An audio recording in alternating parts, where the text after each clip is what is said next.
Hello everyone and welcome back to another video. So today we're going to talk about the latest advent calendar entry and it's called The Last Council. It's by Laurie Golding and it is about Malcador the Sigillite, and this guy now officially scares the bejesus out of me. So let's jump in and let's discuss this book. This video is of course going to be filled with glorious spoilers, so if you haven't read the book then please go and buy the book. I'll include the link to it in the description of the video. This is your first and last warning before we peel back and look into this epic story. So the premise of this story is that Malcador is hosting the last meeting of the High Lords of Terror before the Siege of Terror begins. If you don't know, Horus and these forces, they're about to hit the Sol System, so we're about to, go into the end game, as they say. It's all about to happen, so Malcador is hosting his last meeting with the High Lords to just discuss everything like that.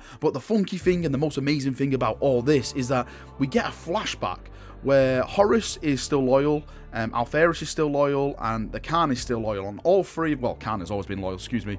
So you have Horus, Alferis, and Jagatai Khan that bust in to this meeting, which is being hosted by Malcador, and they are super pissed off because Malcador has just torn down one of the statues of one of the lost Primarchs. He's basically erasing it from all the history, and Horus is absolutely furious. He's having none of that. You can imagine me at this moment going, wait, there's Horus here, there's Alferis here, there's Jagatai Khan. My god, there's so many Primarchs in this room, and all of a sudden they drop the bomb of a lost Primarch. I'm like, oh my god, what is going on here? This is heaven for me.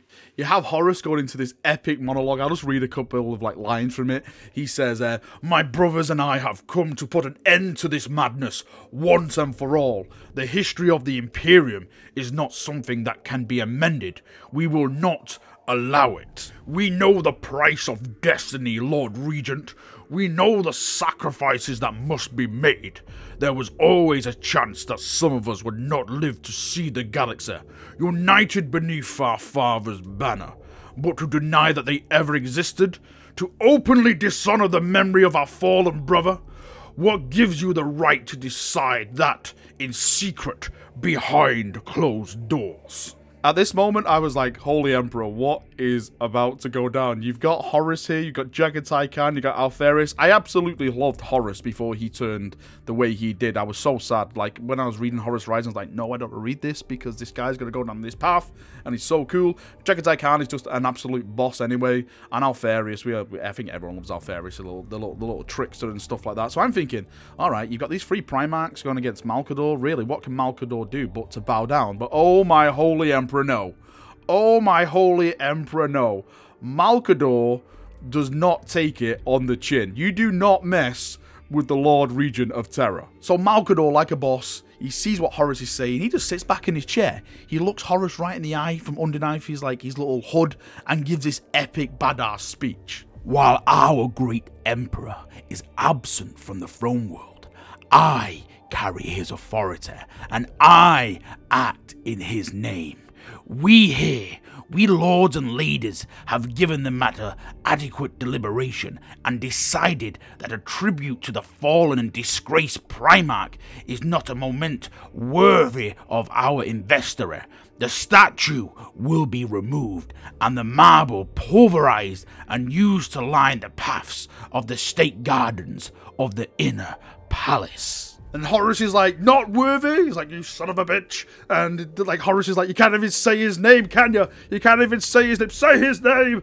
And then all of a sudden Malcador's like, do not speak it. Oh, and I'm like, holy crap, what's going to go on here? These two going to fight? How's a little old frail man going to take on the War Master, more or less, the chosen Primarch of the Emperor? And then Horus, being the badass he is, says, my brother's name was... And before he could even finish the sentence, words, Malcador like slung his hand out like Jedi kind of style, and he like force gripped Horus. He's like, silence, and then like Horus couldn't move, and he's like basically choking. Like the Khan's running up to him going, Lord Regent, please let him go, he only speaks from grief. And I'm like, oh my holy emperor, he's basically Darth Vadering the balls out of Horus Lupercal. This is the best moment I've ever read. Like Malcador's face changed to like I think it explained like as vengeful and stuff like that. And he says, enough, you will be silent or I will unmake you here and now. And you have like Alferus like, please let him go, he's gonna die, you'll kill him, stop this. And eventually like he lets him go, and like Horus is like,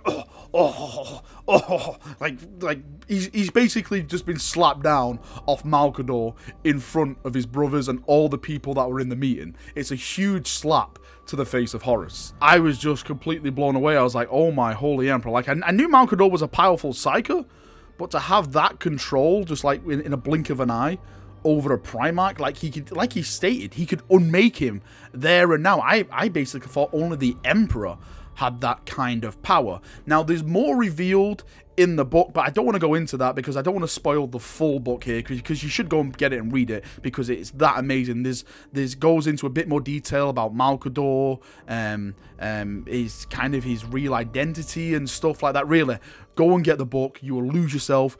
You will absolutely love it. I just thought I had to share that bit from it because it's Primarchs, and you know me about Primarchs. I absolutely love Primarchs, and the whole just Darth Vadering. I was like, oh my holy emperor, this is absolutely amazing. Alright chaps, that's me done for another video. Like I said, go and get the book. You will absolutely love it. It's only one of these little short advent calendar books. It's around £2.50. What's that? Is that like a Greg's cheese onion pasta? Go and get it. It's definitely worth it. Thank you for watching. I hope you've enjoyed it, and I'll see you all very, very soon. See you now, and bye-bye.